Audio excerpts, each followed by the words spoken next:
네. 우리 지난 시간 이어서 11번부터 봅시다. 그 산업재해 지표 중에서도 근로자 연 작업시간당 연 근로시간수 분의 재건수 이렇게 구하는 것이 도수율이죠. 답은 1번. 2번의 강도율 같은 경우는 연 근로시간수 분의 작업손실일수, 그 다음에 3번의 건수율은 근로자 수 분의 우리가 재건수 이렇게 구하는 거고요. 평균 작업손실일수는 재건수 분의 우리가 작업손실일수 이렇게 구합니다. 답은 1번. 그 다음에 12번. 노인장기요양보험 제도에 의한 장기요양급여는 크게 세 가지로 구성이 되어 있어요. 일단은 시설급여, 재가급여, 특별헌금급여 이렇게 들어가죠. 답은 1번입니다. 여러분들 재가급여에 들어가는 것이 방문요양, 방문간호, 주야간보호, 단기보호 이렇게 들어가고요. 그 다음에 시설급여 같은 경우는 우리가 요양시설에 입소해서 받을 때 급여하는 거고, 특별현금급여는 우리가 가족요양비, 그 다음에 또 뭐 들어가냐면 요양병원 간병비, 특례요양비 이렇게 들어가죠. 그래서 여기에 포함되지 않는 거는 답은 1번입니다. 그 다음에 13번 가도록 하셔. 급성감염병이 만연한다. 이럴 때는 대중매체 이용하라고 그랬잖아요. 답은 4번이 되겠죠. 그 다음에 14번에 수두 등교 중지. 이것도 우리 앞에 다뤄졌던 비슷한 문제 아니겠어요? 답은 학교장이죠. 등교 중지. 그 다음에 15번에 역학적 검사 방법에 대한 설명으로 옳지 않은 것 이러랬는데, 우리가 검진 도구가 갖춰야 될 도구 중에서 타당도에 대한 얘기 아니겠어요? 그래서 타당도에 대해서 옳지 않은 것 이러랬는데요. 1번에 민감 또는 질병이 있을 때 검사법을 통해서 있다라고 나올 확률이에요. 맞는 거고, 2번에 특이 또는 질병이 없는 사람을 대상으로 했을 때 검사에서 음성으로 나올 확률을 얘기를 하는 거죠. 이것도 맞고요. 그 다음에 3번에 타당도란 동일한 대상에 대해 동일한 방법으로 반복시켰을 때 얼마나 일치된 결과가 나타나는가. 요거는 타당도가 아니라 신뢰도에 대한 얘기입니다. 답은 3번이 되겠죠. 여러분들 신뢰도는 다시 측정하더라도 얼마나 일관성 있게 우리가 동일하게 결과가 나오는가가 신뢰도, 타당도는 우리가 측정하고자 하는 내용을 얼마나 정확하게 측정하게 하는가. 이게 타당도입니다. 답은 3번이 되겠죠. 4번의 양성액도라는 것은 우리 양성자 중에서 실제 질병자라고 판단받을 비율을 얘기하는 거예요. 네, 답은 3번이 되겠어요. 그 다음에 16번 갑시다. 영아 사망률이 줄었다. 이거는 뭘 해석할 수 있냐면, 여러분들 영아 사망률은 대표적인 지표 중에서도 대표 아니겠어요? 민감한 지표죠. 그 이유가 태어나서 1세까지는 우리가 환경 상태라던가 보건사업 수준이라던가 경제 상태라던가 뭐 이런 여러 가지 수준에 민감하게 반영하기 때문에 그래요. 그래서 영아 사망률이 감소한다, 이거를 가장 잘 해석한 것이 뭐 모자 보건 수준, 영양 상태, 보건 환경 상태, 경제 수준 이런 것들이 향상된다는 것을 전반적으로 알아볼 수 있다는 거예요. 답은 2번이 되겠죠. 그 다음에 17번 유행조사 하려고 그런다. 여러분들 이론 수업 시간에 어떤 얘기를 했었냐면 유행조사에 대한 얘기를 했잖아요. 여러분들 유행조사 같은 경우, 유행이라는 말 자체가 평상시보다 환자 발생이 많아질 때를 유행이라고 합니다. 그러면은 유행조사할 때 우리가 역학조사 들어가기 전에 뭐부터 해야 되냐면 유행인가 아닌가를 먼저 확인부터 해줘야 되는 거예요. 그러면 유행인지 아닌지 확인하기 위해서는 우리가 지금 현재 환자 발생이 평상시보다 많이 발생하는가를 확인해 줘야 되는 거잖아요. 예, 그래서 유행을 확인하기 위한 방법이 지금 현재 발생이 과거의 발생률과 또는 기존의 발생률에 비해서 얼마나 높은가 낮은가 이런 것들을 확인해야 됩니다. 그래서 정확한 진단을 통해서 발생률을 확인해서 우리가 환자 발생이 다른 때보다 많다, 이거를 유행이라고 그러는 거죠. 그래서 여기에서 유행 여부를 확인하는 것과 관련한 내용이 3번이 되는 거예요. 이런 문제가 나왔을 때는 유행, 평소보다 많이 발생하는 것을 확인하는 것과 관련된 내용을 찾아주시면 되겠어요. 답은 3번이 되는 거죠. 그 다음에 18번 환경영향 평가에 대해서 옳게 설명한 것 이러는데요. 이것도 우리가 일전에 문제 풀 때 뭐 이럴 때 이론 수업 시간에 잠깐 나왔었는데요. 환경영향평가는 리우선언이라는 것에 근거해서 개발과 환경보전 간의 균형, 조화를 강조한다는 것, 그리고 우리가 인간 개발 활동과 환경 보존 간의 균형을 잘 유지하려면은 개발하기 전에 평가해서 환경의 피해를 최소화시킬 수 있는 저감 대책이라던가 대책을 강구해야 된다는 것을 강조합니다. 그래서 시험 문제가 환경영향 평가에 대해서 시험 문제가 나왔다면 개발과 환경 보존 간의 균형, 조화 요거 꼭 기억하셔야 되고 개발 전에 평가하는 제도라는 것을 반드시 알아주셔야 돼요. 그래서 문제 보시면은 옳게 설명한 게 뭐냐? 1번은 개발 후 틀렸죠. 2번에서도 개발을 시행한 후 틀렸고 그다음에 3번은 잘 설명한 거예요. 개발 전. 그다음에 개발과 환경 간의 조화를 강조하는 거죠. 답은 3번이 되겠고요. 4번 같은 경우도 우리가 4번 같은 경우는 환경적 요인을 전적으로 고려해서 개발보다 환경 오염 뭐보다 뭐 이렇게 하면 틀려요. 개발과 환경 보존 간의 균형을 강조하는 거지 환경 보전이 개발보다 우선이다. 개발이 환경 보전보다 우선이다. 다 옳지 않은 거죠. 답은 3번이 되겠어요. 그 다음에 19번 갑시다. 우리나라 노인 인구의 변화 양상을 설명한 것 중에서 옳지 않은 것 이런 뜻 아니겠어요? 1번 보시면 우리나라는 2000년도부터 고령사회에 진입했다. 이거 옳지 않습니다. 여러분들 유엔에서는 한 나라의 국가 인구가 전체 인구의 노인 인구가 7% 넘어가면 노년 인구국으로 분류하는데요. 노년 인구국은 3단계로 분류한다 그랬죠. 노령화 사회국가, 그 다음에 노령 사회국가, 그 다음에 초고령 사회국가, 노령화, 노령, 초고령 이렇게 세 단계로 분류했었잖아요. 여러분들 노령화 사회는 17% 넘을 때, 노령 사회국가는 14% 넘을 때, 그 다음에 20% 넘을 때를 초고령 사회국가 이렇게 분류하는 거죠. 그러면 우리나라는 5년마다 인구조사하잖아요. 95년도까지는 7% 넘지 않았는데 2000년도 조사했을 때는 7%를 넘었고요. 그래서 우리나라는 2000년부터 고령화 사회 국가에 진입을 한 거예요. 그래서 1번은 고령사회가 아니라 고령화 사회에 진입했다. 이렇게 하지 맞습니다. 답은 1번이 되겠고요. 그 다음에 대략 언제쯤 고령사회 국가가 된다고 그러냐면 2018년 전후에서 그러니까 2020년 전에 우리가 고령사회로 진입할 걸 예측이 되고요. 그 다음에 2026년, 즉 2025년 지나고 나서 초고령사회가 국가로 진입할 걸로 예측을 합니다. 그래서 어쨌든 1번은 옳지 않은 거죠. 2번은 노년부양비가 지속적 증가. 이거 맞죠? 여러분들 노년부양비는 생산인구 수분의 노인인구인데 생산인구는 감소세고 노인인구는 증가세예요. 그러니까 증가하겠죠. 그 다음에 노령화 지수가 급격히 증가하고 있다. 이것도 맞죠. 노령화 지수는 유년인구 수분의 노년인구 이렇게 구하는데 유년인구는 감소세, 노년인구는 증가하고 있잖아요. 급증하는 거죠. 그 다음에 4번에 65세 이상 노인의 연령이 증가할수록 성비 낮아진다. 이거 맞는 거죠. 여러분들 모든 연령대의 사망률이 남성이 높기 때문에 연령대가 높아질수록 성비는 낮아집니다. 그래서 성비라는 것이 여자 100에 대한 남자 수를 얘기하는 거거든요. 그래서 연령대가 높을수록 성비가 낮아지는 거 맞는 거죠. 답은 1번이 되겠어요. 그 다음에 20번에 지역보건사업에 대한 설명, 지역보건사업을 지역사회 정신보건사업, 대상자별 서비스 내용으로 옳지 않은 것 이랬는데 우리가 스트레스 관리 교육은 질병이 없는 성인이 주 대상이에요. 그래서 1번 맞는 거고요.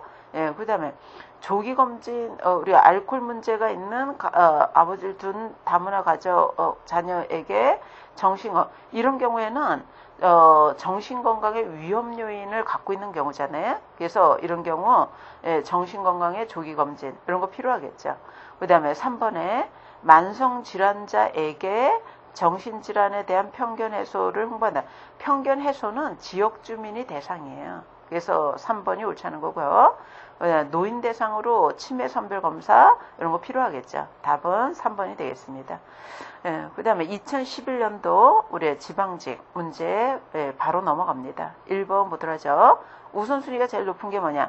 여러분들 우선순위 설정할 때 문제 범위를 봐야 된다 그랬잖아요. 어느 정도 인구에 영향을 주는 문제냐 이걸 봐야 되죠. 그래서 여기서는 1번에는 설사하는 주민이 많다. 2번은 청소년의 문제, 3번은 성인의 문제, 4번은 모성의 문제 이렇게 설명했는데 우리가 많은 지역 인구에게 해당되는 문제가 우선순위 높다 그랬잖아요. 시험 문제에서 감염병이 있으면 감염병 고르고 여기서는 감염병이 없죠. 그죠? 감염병의 문제가 설명되지 않았잖아요. 이럴 때는 인구 중에서 가장 많은 인구에 해당된 문제를, 답을, 그 범위를 골라주시면 돼요. 그래서 범위가 가장 많은 것이 1번인 거죠. 많은 지역 주민에 해당된 거고, 나머지는 일부 지역 인구의 문제란 뜻이에요. 답은 1번입니다. 그 다음에 2번 가도록 하죠. 보건교육을 계획하고자 할 때 옳게 설명한 것이 뭐냐라고 그랬는데요. 1번에 보시면은 우리가 첫 단계, 교육 단계에서 첫 단계는 목표에 맞는 매체나 방법을 선정한다. 첫 단계가 매체 방법을 선정하는 게 아니라 첫째 단계에서는 목표를 설정을 해줘야 돼요. 그 목표를 설정돼야지 이 목표 달성하기 위한 매체, 방법, 내용 이런 것들이 선정되는 거죠. 그래서 첫 번째 단계는 목표를 설정하는 거다 이렇게 해야지 우리 매체 방법을 목표보다 먼저 선정하는 건 아니죠. 그래서 1번 틀렸고요. 2번에 목표를 설정할 때는 명시적, 암시적, 명시적으로 설정을 해줘야 돼요. 왜냐하면 명확해야지 나중에 목표 달성했는가 그렇지 않는가 측정할 수 있기 때문에 그런 거죠. 그래서 2번도 옳지 않은 거고요. 그 다음에 3번은 목표가 설정되면 그걸 달성할 수 있는 방법을 선택한다. 잘 설명했죠. 답은 3번. 그 다음에 4번에 우리가 내용을 구성할 때 쉬운 거에서 어려운 것, 그다음에 구체적인 거에서 추상적인 것, 이걸 계층화의 원리라고 그래요. 계층화의 원리에 근거하자면 쉬운 거에서 어려운 것, 그다음에 구체적인 거에서 추상적인 것, 부분에서 전체적인 것, 과거에서 현재 이렇게 구성하는 게 바람직합니다. 답은 3번이 되겠어요. 그 다음에 3번으로 가도록 하죠. 2차 성비. 여러분들 성비는 분모가 여자수, 분자가 남자수죠. 그래서 여기서 여아 출생이 만, 남아 출생이 9,500이니까 만 분의 9,500 곱하기 100 이렇게 구하면 되죠. 그러면은 95가 나와요. 답은 2번입니다. 예, 이건 어떻게 읽으면 되냐면 여자 100명이 출생할 때 남자아이가 95명 출생한다. 이렇게 이해하시면 되죠. 답은 2번. 그 다음에 4번에 우리가 4개월 된 아이가 보건소에 방문했다. 우리가 이미 접종이 완료되어 있어야 되는 거는 BCG인 거죠. 여러분들 BCG가 4주 이내에 접종을 해야 되고요. 그 다음에 6개월 이내에 3번 접종해야 되는 게 B형 간염이고, 그 다음에 DPT 같은 경우에는 2, 4, 6, 15개월에서 18개월, 4 내지 6세 이렇게 접종하거든요. 그래서 우리가 그 4개월 내에 완료가 돼 있어야 되는 거는 BCG입니다. 답은 2번이 되는 거죠. 2번. 여러분들 1번의 MMR 같은 경우는 12개월에서 15개월에 1차, 4 내지 6세 2차, 3번의 소아마비 같은 경우는 2, 4, 6개월, 4 내지 6세 이렇게 들어가고요. 수두는 12개월에서 15개월 사이에 한 번 접종합니다. 그 다음에 5번 가도록 하죠. 1차 예방에 해당되는 게 뭐냐라고 그랬는데 우리가 1번 같은 경우는 기능회복, 재활이니까 3차죠. 2번은 자가투여, 지속적으로 본인이 스스로 관리하도록 하는 거니까 3차. 그 다음에 3번은 건강검진, 집단검진이니까 2차. 그 다음에 예방접종은 질병 발생 이전이니까 1차에 해당되는 거죠. 답은 4번이 되겠어요. 그 다음에 6번 갑니다. 6번에 기억번에 보시면은 의료보험조합이 직장, 지역, 공무원 이렇게 따로따로 운영되다가 통합 방식으로 운영된 것이 2000년이에요. 그래서 기억번은 2000년도, 니은번은 농특법을 얘기했으니까 80년도, 그 다음에 디귿번은 지역보건법에 의해서 지역보건 의료계획을 4년마다 수립하게 된 것이 지역보건법에 근거하기 때문에 95년입니다. 그 다음에 리을번에 장기요양보험을 실시하게 된 것이 우리가 법은 2007년도에 통과됐지만 실시는 2008년도에 실시가 됐어요. 그래서 2008년도에 대한 얘기예요. 순서대로 나열하자면 기억, 그 다음에 아니죠. 우리 니은, 디귿, 기억, 리을 이런 순이겠죠. 답은 3번이 되겠어요. 그 다음에 7번 갑시다. 우리가 투입 평가, 즉 투입 내지 노력 평가 항목에 들어가는 게 뭐냐? 투입 노력 평가는 나온 거 관계없이 들어간 것만 평가한 거예요. 그러면은 여기서 우리가 투입 평가에 들어가는 게 2번인 거죠. 전담 인원수 이런 것들은 투입물에 들어갑니다. 여러분들 1번, 3번, 4번 이런 것들은 들어간 거 관계없이 나온 것만 평가한 거잖아요. 요거는 목표 달성도, 즉 효과 평가에 대한 얘기예요. 그 다음에 8번으로 갑니다. 가족 간호 이론에 대한 것 중에서도 우리가 가족 구성원의 상호작용을 강조한다. 내적인 역동 과정에 초점을 두고 있는 것이 우리의 상징적 상호작용 이론이죠. 답은 4번이 되겠어요. 여러분들 1번의 발달 이론은 가족 발달 단계마다 과업을 다루는 이론이고, 위기론은 가족이 부딪힐 수 있는 우리가 성수위기, 상황위기 중심으로 설명하는 이론, 스트레스 이론은 가족이 겪는 스트레스 중심으로 설명하는 이론이죠. 여기서는 상호작용 중심으로 설명하는 상호작용 이론입니다. 답은 4번이 되겠고요. 그 다음에 9번.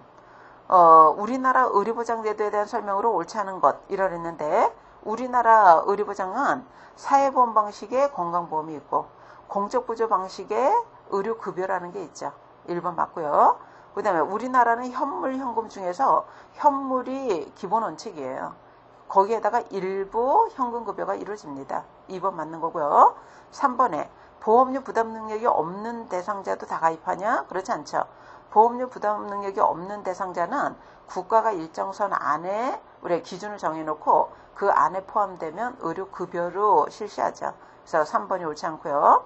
그 다음에 4번에 우리나라에서 실시하는 본인 일부 부담제, 본인 부담금제 같은 경우는 의료비 증가를 억제하기 위해서 적용되고 있어요. 답은 3번인 거죠. 그 다음에 10번 갑시다. 근로자 건강진단 결과 구분에 대한 설명인데요. 옳지 않은 것 이러랬죠. 1, 2, 3은 잘 설명했어요. 이해되시죠? 그 4번 같은 경우는 D2가 직업병 소견이 있어서 사후관리가 필요한 직업병 여러분들 직업병 유소견자는 D1, 일반 질병 유소견자가 D2인 거죠. 그래서 답은 4번입니다. 그 다음에 11번에 54년 이후에 그 LA에서 발생한 스모그 사건에 대한 거리가 먼 것 이러했는데, 여러분들이 LA 사건에 근거해서 오늘날에 와서 여러분들 그 LA에서 발생한 대기오염 사건이 여름철 한낮에 발생했거든요. 그래서 오늘날에 와서 낮에 대기오염이 발생하면 LA형 스모그다 이렇게 얘기하고요. 그 다음에 런던에서 발생했던 스모그 사건은 겨울철 새벽에 발생했던 스모그 사건이라고 그랬죠. 그래서 오늘날에 와서 새벽에 발생하는 대기오염 형태를 런던형이라고 합니다. 그래서 LA형과 런던형이 있는데, LA형에 대한 설명으로 우리가 거리가 먼 것 이러랬죠. 여러분들 낮에 발생하는 대기오염의 주 대기오염 원이 뭐냐면 자동차입니다. 자동차는 주 연료가 석유죠. 그래서 1번 맞는 거고요. 그 다음에 LA든 런던이든 다 기온 역전 상태에서 발생한다는 것. 이건 공통점이에요. 예, 그래서 2번 맞는 거고, 기온 역전 중에서도 LA형은 침광 역전과 관련돼 있죠. 그 다음에 3번에 최다발 시간은 낮 시간이다. 이거 맞죠? 우리가 이 LA형 같은 경우에는 1차 오염물질하고 자외선하고 반응해서 2차적으로 형성한 오존이 주 원인 물질이었거든요. 그래서 우리가 햇볕이 강한 낮 시간에 주로 발생합니다. 그래서 3번 맞는 거고요. 예, 발생 시 온도가 영하 1도에서 4도, 낮은 온도에서 발생하는 거는 우리가 겨울철 새벽에 발생했던 대기오염 사건이 런던형이라고 그랬잖아요. 그래서 이 4번은 LA형에 대한 설명이 아니라 런던형에 대한 설명입니다. 그래서 답은 4번. 그 다음에 12번 봅시다. 여러분들 감염병이 발생되기 위한 요소가 병원체, 병원소, 탈출, 전파, 침입, 그 다음에 감수성 이런 단계로 이루어지잖아요. 그 중에서 병원체가 병원소로부터 탈출하는 경로에 해당하지 않는 것 이러했는데, 소화기 감염병은 소화기 계통으로 분변으로 탈출, 그 다음에 피부병이나 눈병이나 성병 같은 경우는 개방병소를 통해서 탈출합니다. 그 다음에 혈액계통의 감염병은 우리가 침이라던가 주사박이 바늘 같은 기계적 탈출 방법을 통해서 탈출하죠. 그래서 해당되지 않는 게 2번이에요. 내분비 계통으로 탈출할 수는 없는 거죠. 답은 2번이 되겠고요. 네, 13번으로 갑시다. 우리 13번. 우리나라 보건의료 전달 체계가 자유방임형이죠. 자유방임형의 체계. 여러분들 플라이라는 사람이 자유방임, 그다음에 사회보장, 사회주의형 이렇게 세 가지로 불렸는데요. 우리나라는 자유방임형에 들어가죠. 그러면 자유방임형의 제도에 대한 설명으로 옳은 것 이러했는데, 우리가 자유방임형은 이용하는 사람, 제공하는 사람 자유와 선택을 최대한 존중합니다. 그래서 1번이 맞는 거죠. 여러분들 2번에 자원이 효율적으로 활용돼서 의료비가 저렴하다. 사회보장형에 대한 거고요. 그 다음에 3번에 의료의 내용 수준 결정이 의료인의 재량권이 져야 된다. 요거는 사전보상 제도를 수행하는 거니까 자유방위명은 주 수가가 행위당 수가제거든요. 그래서 행위당 수가제는 사후 수가로서 의료인의 자율권이 재량권이 최대한 존중되는 제도예요. 그래서 3번 옳지 않고요. 4번에 빈부와 관계없이 형평성 있는 의료. 이거 옳지 않죠. 형평성 있는 거는 사회보장형. 자유방위명은 본인부담금이라는 것이 있기 때문에 우리가 있는 사람 없는 사람 이용에 있어서 차이가 클 수밖에 없는 거예요. 그래서 답은 1번이 되는 거죠. 그 다음에 14번 갑시다. 가족에 대해서 자료 수집할 때 우리가 적용해야 되는 원칙으로 옳은 게 뭐냐. 기역, 니은, 디귿. 이건 다 잘 설명했어요. 꼭 알아주시고. 리을번은 우리가 개개인에 초점을 두는 게 아니라 가족 전체에 초점을 두고 접근하는 것이 바람직합니다. 답은 1번이 되겠죠. 오늘날에 와서 가족관우는 우리가 문제가 있는 개인이 있더라도 개인만 대상으로 하는 게 아니라 개인이 있는 가족 전체를 대상으로 하기 때문에 우리가 가족에 대해서 자료 수집할 때도 문제가 있는 개인뿐만이 아니라 가족 전체에 대한 자료가 필요한 거죠. 답은 1번.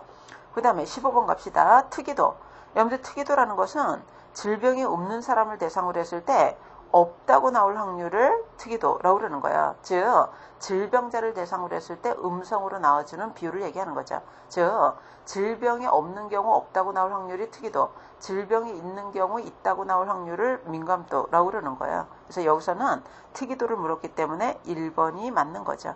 그 다음에 6번 봅시다. 16번. 여러분들 브래드쇼가 제시한 교육 요구의 판단 4가지 유형 이러는데 브래드쇼는 우리가 교육 요구를 대상자 요구를 4가지로 분류했어요. 전문가에서 판단되는 요구를 규범적, 그 다음에 대상자가 바라는 요구를 내면적, 내면적 요구 중에서 외부로 표현되는 게 외향적, 그 다음에 다른 대상자와 비교를 통해서 확인되는 것을 우리가 상대적, 이렇게 4가지로 분류했습니다. 그래서 2번은 절대적이 아니라 상대적 요구라고 설명했어야지 맞는 복이에요. 답은 2번입니다. 그 다음에 17번에 대상자가 금연의지를 갖고 동기유발하고 금연행위 하도록 도와주는 거. 이거는 역량을 준 거잖아요. 대신해 준 게 아니라 역량을 준 거기 때문에 촉진자를 설명한 거죠. 답은 3번입니다.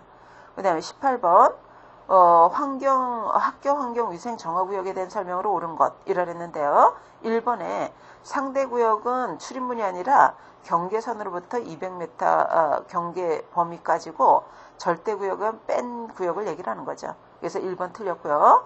2번에 절대구역 같은 경우에는 우리 출입문에서 50m까지니까 2번 설명도 옳지 않은 거죠. 그 다음에 3번에 교육감이 정화구역을 설정합니다.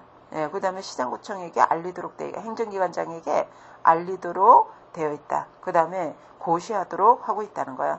3번이 잘 설명한 거고요. 4번에서 우리가 학교 보건위생상 나쁜 영향을 주지 않는다고 우리가 학교 환경위생 정화구역의 심의를 거치지 않아도 된다. 이거 옳지 않죠. 여러분들 상대구역 같은 경우에는 상대적으로 허용할 수도 있고 그렇지 않을 수 있는데 상대구역에서 허용할 건가 그렇지 않을 건가 이거 결정할 때는 우리가 학교보건위생상 나쁜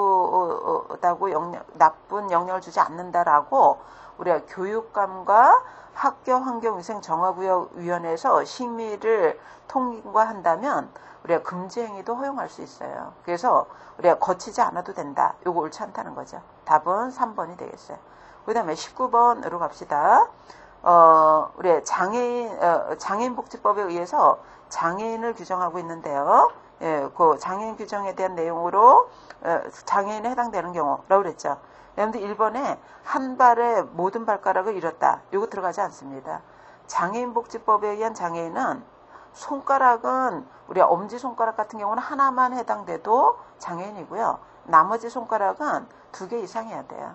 근데 발가락 같은 경우에는 양쪽 발의 모든 발가락을 잃어야지 장애인으로 인정됩니다. 그래서 1번은 한 발이라 해서 틀렸고요. 근데 2번 같은 경우는 한쪽 귀, 이건 옳지 않아요.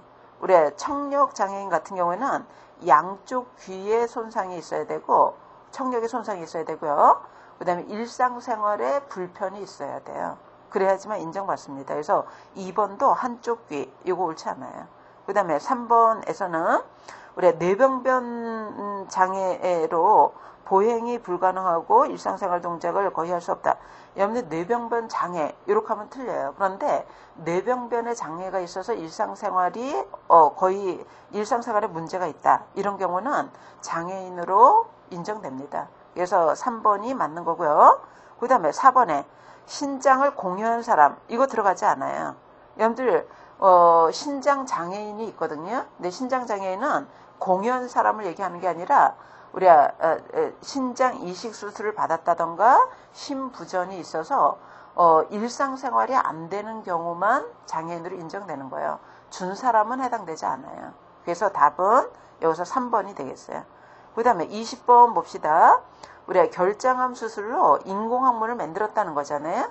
우리가 피부 간호와 가스 형성을 감소하기 위한 식이교육을 해야 되는데 우리가 잘 설명할 수 있는 이론이 여러분들 만약에 인공항문을 만들었다. 지속적으로 본인이 관리할 수 있어야 되거든요. 그래서 본인이 스스로 식이관리도 해야 되고 피부 간호도 해야 되기 때문에 적절한 이론은 자가간호 이론입니다. 그래서 오렘의 자가간호 이론을 적용하는 게 바람직하고요. 이 상황에서는 우리가 인공항문에 대해서만 스스로 관리하면 되는 거고 나머지는 본인이 할 수 있는 거잖아요. 그래서 부분적 보상체계에 의해서 간호 중재를 하면 되는 거죠. 그래서 잘 설명하고 있는 것이 1번입니다. 그래서 이렇게 살펴보고요. 마지막으로 우리가 마지막 기출문제 우리가 소개하고 있죠. 2012년도 지방에서 나왔던 문제 우리가 보도록 합시다. 1번 보도록 하죠. 지역사회 간호에 대해서 바르게 설명한 게 뭐냐라고 그랬는데 기억번에 지역사회 간호 대상은 개인, 가족, 집단, 지역사회다. 잘 설명했죠. 맞고요. 그 다음에 지역사회 간호 행위는 간호 제공, 보건교육, 관리활동 잘 설명했죠. 지역사회 간호 목표는 적정 수준 향상 잘 설명했고요.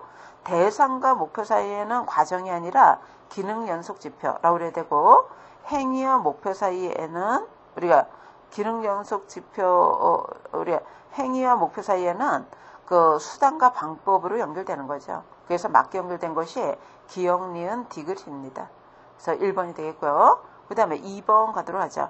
법정 감염병은 1군, 2군, 3군, 4군, 5군 지정, 뭐 인수공통, 성매개 감염병, 의료 관련, 뭐 이런 식으로 분류하죠. 그 중에서 우리 법정 감염병에 대한 설명으로 옳지 않은 게 뭐냐라고 그랬는데 1번, 3번, 4번은 잘 설명했으니까 읽어보시고 그 다음에 2번 같은 경우는 우리가 2군은 예방접종을 통해서 예방관리가 가능한 국가 예방접종 사업의 대상이 되며 요거까진 맞아요. 그죠? 그런데 디프테리아, 풍진, 폴리오, 홍역 이렇게는 들어가는데 결핵은 예방접종 대상이지만 우리가 3군에 포함되어 있어요.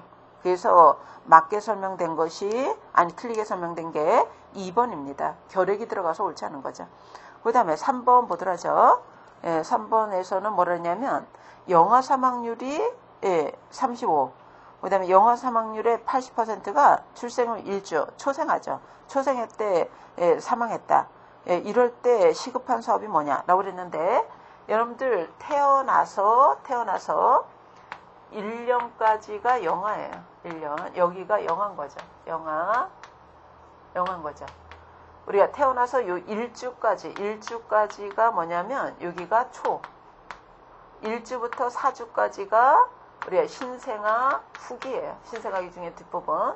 요 1주부터 4주, 그죠? 4주부터 1년까지를 영아 후기라고도 하고 또는 후기 신생아라고도 그럽니다. 후기 신생아라고 그러는데요. 이쪽으로 갈수록은 선천적이에요. 이쪽으로 갈수록은 후천적입니다. 후천적. 그래서 여러분들 요 초생아의 주요 사망 원인은 선천적인 문제예요. 선천적 문제라는 것은 태어날 때부터 갖고 태어난다는 거잖아요. 우리 유전적인 문제가 있거나 태내 건강 관리가 제대로 안 됐다는 거예요. 이걸 얘기하죠. 요 신생아 후기 같은 경우에는 분만시 요인이 큰 요인이고요. 영아 후기 같은 경우에는 감염증이라던가 영양실조라던가 이런 후천적인 것. 그 다음에 1세 지나서 학교 들어가기 전까지는 사고가 주요 사망 원인입니다. 그러면은 여기 3번에서 뭐라 했냐면 이 영아 사망의 대부분이 여기서 차지했다고 그랬잖아요. 여기서 차지했다고 그랬으니까 우리가 선천적인 문제를 줄이기 위한 사업이 필요한데 유전적인 거는 어쩔 수 없겠죠. 그러나 태내 건강 문제는 줄일 수가 있기 때문에 이럴 때는 뭐가 시급하다고 평가할 수 있냐면 산정관리 사업이 시급하다. 이렇게 평가할 수 있는 거예요. 답은 2번인 거죠. 여러분들 1번은 뭐하고 관계냐면 1번이라던가 3번이라던가 4번은 감염증에 대한 거잖아요. 그래서 이 부분의 사망이 높을 때예요. 영아우기의 사망이 높다면 환경위생관리나 예방접종이나 영양 개선 이런 게 필요한 거죠. 그죠? 영아우기 사망 원인과 관련돼 있죠. 여기서는 답은 2번이 되겠어요. 그래서 요 문제 시험 문제 많이 나오는데요. 어느 시기에 사망이 높을 때 어떤 대책이 필요하냐. 주요 사망 원인을 정리할 수밖에 없어요. 답은 2번입니다. 그 다음에 4번 보더라죠. 여러분들 2011년도부터 우리가 적용하고 있는 헬스플랜이 헬스플랜 2020이에요. 그래서 2011년도부터 20년까지 적용하는 건강증진 종합계획입니다. 총괄목표는 뭐라고 설정했냐면 건강수명을 연장하는 것. 그 다음에 옆에다 하나 더 쓰세요. 건강형평성 제고하는 것. 이렇게 두 가지를 설정했거든요. 그래서 답은 2번이에요. 그래서 건강수명 연장, 건강형평성 제고. 여기서 제고는 높인다는 얘기예요. 이 두 가지 반드시 알아두세요. 답은 2번입니다. 평균 수명이 아니라 건강 수명이라는 것도 꼭 정리해 주셔야 돼요. 그 다음에 5번 가도록 하죠. 5번. 여러분들 운동한 집단하고 운동하지 않은 집단이 비만이라고 하는 질병이 발생이 어떤가. 이거 우리가 요인은 아는데 결과가 어떻게 나타나는가. 이렇게 알아보는 조사를 코트 조사라고 그러는 거죠. 답은 1번입니다. 건강한 사람을 대상으로 해서 요인을 갖고 있고 그렇지 않은 사람이 질병 발생이 어떤가 알아보는 조사죠. 그 다음에 6번 보건교사의 역할에 들어가는 게 뭐냐라고 그랬는데 보건교사, 학교의사, 학교약사 역할 구분할 수 있어야 돼. 기역, 니은, 디귿은 보건교사의 역할, 리을은 학교의사의 역할을 설명한 거죠. 답은 1번이 되겠어요. 그 다음에 7번으로 갑니다. 오염물질하고 질병하고 연결이 오른 것 이러랬죠. 여러분들 1번의 성면은 폐암으로 연결해야 돼요. 폐암. 그래서 1번. 그리고 골연화증 같은 경우는 카드뮴하고 연결해야 됩니다. 그래서 1번 틀렸고요. 2번에 수은 중독 같은 경우는 미나마타병 내지 등등. 그죠? 비중격천경은 크롬하고 연결해야 돼. 그러니까 1번의 골연화증은 카드뮴과 관련된 거고 2번의 비중격천경은 크롬하고 연결해야 돼요. 3번의 빈혈, 납빈혈을 얘기하는 거죠. 납은 골수에 작용하는데 우리의 헤모글로빈 형성을 방해하기 때문에 RBC 수치가 줄면서 빈혈이 옵니다. 그래서 답은 3번이 되겠고요. 4번에 청각장애는 청력장애, 시력장애, 그 다음에 운동장애 이런 게 나타나는 것이 우리의 수은 중독이에요. 그래서 답은 여기서는 3번입니다. 네, 8번 가도록 하죠. 수질오염에 대한 설명으로 옳지 않은 게 뭐냐. 1번 영양염료가 과다하면 부영양화 발생할 수 있죠. 녹주 현상은 부영양화 현상을 얘기를 하는 거예요. 1번 맞는 거고요. 그 다음에 2번에 우리 전체 우리나라 오폐수 발생량, 여러분들 오폐수 발생량 중에서 가장 많이 차지하는 게 하수, 그 다음에 폐수, 우리 축산폐수 이런 순입니다. 그래서 축산폐수가 차지하는 비율은 퍼센테이지는 별로 중요하지 않아요. 적게 차지한다는 뜻이에요. 그래서 요거 옳은 거고요. 그 다음에 3번에 수중에 유기물질이 많다. 유기물질을 분해하면서 산소를 써버리기 때문에 용존산소 DO량은 감소하겠죠. 그래서 우리 3번은 옳지 않고요. 4번에 BOD가 높다는 것은 여러분들 BOD나 COD는 물속의 유기물질 함량을 간접 측정하는 방법이거든요. 얘가 높다면 오염도가 높다는 것을 의미합니다. 그래서 4번은 맞는 거죠. 답은 3번이 되겠어요. 그 다음에 9번 가도록 하죠. 여러분들 보건의료 서비스는 일반 서비스하고는 다르게 독과점, 예측 불가능, 외부 효과, 필수적인 필수성 이런 특징들을 갖고 있거든요. 그 중에서 예방접종을 시행하게 되면 여러분들 예방접종 시행하게 되면 그 사람만 예방하는 게 아니라 인구 집단에서 일정 비율의 예방접종률이 올라가게 되면 질병의 유행을 막기 때문에 다른 사람도 질병에 걸리지 않아요. 그래서 우리가 서비스를 구매한 사람만 효과가 있는 게 아니라 나머지 사람도 효과가 있는 것을 외부 효과라고 합니다. 답은 3번이 되겠죠. 여러분들 시험 문제에서 예방접종이라던가 격리라던가 이런 거 나오면 의무 효과성 고르시면 돼요. 답은 3번이 되겠고요. 그 다음에 10번 가도록 하죠. 특수검진, 요거 산업보건에 대한 거잖아요. 산업장 건강검진 중에서 우리가 그 특수검진은 생산직 중에서도 유해부서 생산직이에요. 유해부서 생산직을 대상으로 해서 직업병이 있냐 없냐 요거 알아보려고 하는 거죠. 답은 4번이 되겠어요. 예. 1번은 일반 건강검진을 설명한 거죠. 예. 그 다음에 11번 봅시다. 먹는 물 수질 기준. 이거는 어렵더라도 암기할 수밖에 없잖아요. 대장균은 110까지 검출되면 안 되고요. 불소는 1.5mg/L라고 그래야 돼요. 1.5ppm을 넘지 아니할 것. 2번이 옳지 않습니다. 3번에 수소이온 농도는 7전후죠. 5.8에서 8.5. 탁도 같은 경우에는 탁도는 여러분들 먹는 물은 1NTU 이렇게도 되고요. 먹는 물 중에서 수돗물을 기준으로 한다면 0.5거든요. 그래서 탁도는 1로 나와도 맞고 수돗물을 기준으로 했을 때 먹는 물은 0.5이기 때문에 0.5라고 나와도 틀리지 않아요. 그래서 여기서 옳지 않은 거는 2번입니다. 그 다음에 12번 우리 학습 목표는 부름이 세 가지 영역으로 구분했다고 그랬잖아요. 인지적, 심동적, 그 다음에 정의적 이렇게 불렸는데 심동적인 거는 행위 변화를 얘기하죠. 그래서 심동적 변화에 대한 설명으로 맞는 것 이러랬는데 1번은 정보 이용 능력이니까 인지적을 설명한 거죠. 그 다음에 2번에 신체적 반응, 기술 능력 했으니까 심동적 2번이 답일 거고요. 그 다음에 4번은 내적 일관화, 그 다음에 성격 가치 체계의 변화 요거는 우리 태도를 설명한 거예요. 그래서 정의적 영역에 대한 설명입니다. 네, 그 다음에 13번 뇌졸중으로 인한 와상 환자가 있는 가족에게 적절한 간호수단. 우리가 클리닉에 오기 어렵겠죠. 이럴 때는 방문해서 우리가 서비스를 제공하는 방법이 적절한 거죠. 답은 3번. 그 다음에 14번에 식중독에 대한 설명으로 옳지 않은 것 이러랬는데요. 이거는 문제 식중독 이렇게 나왔으니까 대체로 식중독이 나오면 뭐하고 비교하라는 거냐면 경구 감염병, 소화기 감염병과 비교했을 때 여러분들 식중독과 소화기 감염병의 공통점은 식품을 통해서 입으로 들어오고 위장관 내에 증상이 있고 이건 같아요. 그런데 경구 감염병에 비해서 여러분들 전염병에 비해서 식중독은 잠복기가 짧습니다. 맞고요.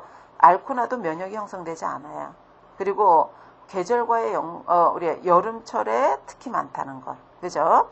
근데 2차 감염이 빈번하다. 요거는 경구 감염병, 감염병에 대한 얘기예요. 답은 4번입니다. 그 다음에 15번 가도록 하죠. 학교 내 환경 기준을 옳지 않은 게 뭐냐? 소음은 55가 기준이죠. 맞고요. CO2는 실내 공기 오염 지표로 쓰고 있는데 ppm으로는 1000, 퍼센테이지는 0.1이에요. 그래서 2번도 맞고요. 조도는 300 이상이 돼야 되고 50 이하라면 인공조명을 반드시 설치해야 됩니다. 예. 그 다음에 4번에 인공조도 같은 경우에는 10대 1이 아니라 3대 1이라고 그래야 돼요. 자연조명은 10대 1이고 인공조명은 3대 1을 넘지 아니할 것이죠. 답은 4번이에요. 그 다음에 16번 갑시다. 이거 이론 수업할 때 나왔던 거잖아요. 고유형 과조 유형 올바르게 연결한 것. 여러분들 시험 문제 많이 나오거든요. 최근에. 그래서 이론 수업했던 내용 다시 한번 보시되 저소득은 기능적으로 취약한 가족으로 연결해야 되고요. 미혼모 가족 같은 경우는 발달 단계상 취약 가족으로, 그 다음에 한부모 가족은 우리가 구조적으로 취약한 가족으로 연결해야지 맞는 거죠. 맞게 설명된 거는 우리가 학대 가족, 상호작용 면에서 취약성을 드러낸다는 거예요. 그래서 답은 4번입니다. 17번 가도록 하죠. 우리 여러분들 WHO의 국제건강증진회의 1차 결과물로 나온 것이 우리 1차 결과물에서는 5대 활동 영역, 우리가 5가지 활동 영역, 그래서 정책, 환경 조성, 그다음에 지역사회 활동, 개인기술 개발, 보건의료 서비스 방향, 재조정, 요 5가지 하고, 그다음에 건강 증진을 위한 3가지 원칙, 꼭 알아주셔야 돼요. 3가지 원칙이 우리 대상자 옹호한다, 여러 분야와 연합한다, 대상자의 능력을 더 강화시킨다. 요 3가지입니다. 그래서 옹호, 연합, 역량 강화예요. 답은 4번이 되겠어요. 그 다음에 18번에 보건교육 교육할 때 우리 목표 설정할 때 고려될 것이 옳지 않은 것 이러랬는데요. 1번의 일반서 이거 옳지 않죠. 목표는 구체적이어야 돼요. 왜냐하면 나중에 목표 달성했는가 그렇지 않는가를 측정하기 위해서는 구체적이어야 됩니다. 1번 틀렸죠. 그 다음에 2번은 실현 가능성 맞고 측정 가능해야 되고 관찰 가능해야 되고 가급적이면은 수량적으로 뭐 이런 것들 고려해야 돼요. 그래서 답은 1번입니다. 그 다음에 19번에 여러분들 컴퓨터 단말기 증후군, 모니터를 계속 고정된 자세로 보면서 일하는 직업에서 나타나는 증후군을 얘기하죠. 우리가 전자파로 인한 피부 증상이 있다고 그러고 우리가 눈 증상이 있어요. 예, 그 다음에 근골격계통의 증상, 목이나 어깨가 아프고 이런 증상이 있죠. 해당되지 않는 거는 4번이에요. 4번. 예, 그 밖에도 우리 역학조사를 통해서 임신 출산에도 이상이 오는 걸로 알려져 있고요. 최근에는 소화기 계통에도 장애가 나타나고 그 다음에 기분에도 변화가 있어서 불쾌감 뭐 이런 것들 나타나는 걸로 알려져 있습니다. 그래서 전혀 관계가 없는 게 여기서는 4번이라고 보셔야 돼요. 그 다음에 20번 가도록 하죠. 20번. 여러분들 발생률이나 발병률이 매우 낮은 질병에 대해서 원인 조사하려고 그런다. 질병 발생률이 적은 질병을 희귀질병이라고 그래요. 여러분들 희귀질병 조사할 때 적합한 방법이 후양적 조사, 즉 환자 대증원 연구입니다. 우리가 환자 대증원 연구할 때 요인과 질병과의 관련성을 알아보기 위해서는 후양적 조사는 모집단을 모르기 때문에 발생률을 직접 구할 수 없거든요. 그래서 우리가 대응비라는 걸 통해서 교차비로 위험 요인과 발병 간에 어느 정도 상관관계가 있는가를 알아보거든요. 그래서 이건 이론 수업 시간에 했죠. 그래서 후양적 조사에서 구하는 우리의 질병 발생 요인과의 관련성을 알아보기 위한 것이 교차비입니다. 답은 4번이 되는 거죠. 여러분들 비교염도 상대염도는 같은 거고요. 예, 비교염도 상대염도 귀속염도 이런 것들은 전향적 조사에서 구할 수 있는 방법이에요. 그래서 지역사회 간혹 우리가 시간 관계상 모든 문제를 다루기는 좀 어렵고요. 기출문제 중심, 기출문제도 교재에 나와 있는 거 중심으로 살펴봤는데 우리가 기출문제는 수험생에 의해서 복원되다 보니까 일부 좀 오류가 있었던 문제가 좀 있죠. 그래서 그거는 우리가 감안을 해서 보셔야 되고 그러나 반드시 이런 부분에서 문제가 나왔다는 것은 꼭 알아두셔야 되기 때문에 문제가 아주 정확하진 않지만 우리가 같이 살펴본 거고요. 여러분들이 이제 합격하시기 위해서는 교재에서 우리 이론 수업할 때 그다음에 기출문제 푼 것 이거는 기본적으로 알아주셔야 되고 이제 시험을 볼 때까지 여러분들 이 공무원 시험 준비는 그 단거리 달리기라고 보면 안 돼요. 짧게 많은 걸 하려고 하면 안 되고요. 시험 볼 때까지 계속 마라톤처럼 달려나가셔야 된다라고 생각 들고요.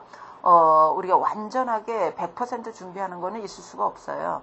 그래서 출제자가 맞추라고 내는 게 아니거든요. 틀리라고 내는 문제다 보니까 우리가 여기에 나온 것으로 100% 완벽하다 이렇게 보기는 준비했다 이렇게 보기는 좀 어렵습니다. 그래서 교재에서 이론 수업 그다음에 기출문제는 필수적인 거고요. 여기에다가 여러분들이 계속 문제로 이제 시험이 문제로 나오기 때문에 문제를 계속 우리가 추가해서 보충해 나가셔야 되는데 우리가 아무래도 출제위원이 많이 참고하는 문제가 우리가 기존에 나와 있는 문제집 중에서는 우리가 대한간호협회 우리가 권위 있는 단체에서 나온 문제지가 아무래도 창고 문헌이 되거든요. 그러다 보니까 거기에서 많이 활용은 할 수 있어요. 그래서 여유가 되신다면 이 문제는 기본적으로 보셔야 되고 그거를 좀 보충해 나가면서 여러분 실력을 더 보완, 그죠? 향상시켜 나가시기 바라요. 그래서 모두 좋은 결과 있으시길 바라고요. 우리 열심히 들어주셔서 감사합니다.